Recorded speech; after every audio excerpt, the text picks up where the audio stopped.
بسم الله الرحمن الرحيم وهرين waxaan rabaa dhammaan shacabka reer Jabuuti ugu horeeyo madaxweyne Ismaaciil Cumar Geelle inaan salaamo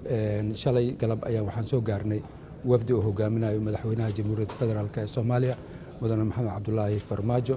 taas oo la xiriirka soo jireenka ee walaaltinimo labada dal ka dhaxaysa horey mar dhaweed waxaa dalka Soomaaliya ku soo booqday madaxweynaha dalka Jabuuti marka waxay ahayd xiriirka soo jireenka bal inaan ka wada hadno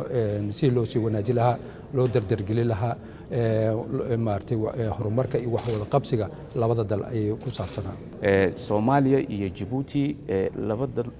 walaalo dariso oo iska maarmeen kolka laga hadlayo arrimaha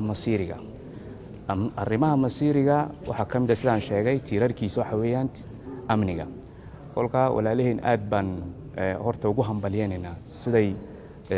maamulka iyo talada ay Soomaaliya u wadaan aad baan u hambalyeynaa madaxweyne Farmaajo iyo xukuumaddiisa la dagaalanka argagixisada sida uga shaqeynayaan iyo sida deganaashada dalka iyo xasiloonidiisa ay maaragtay ay u wadaan ay u xoojinayaan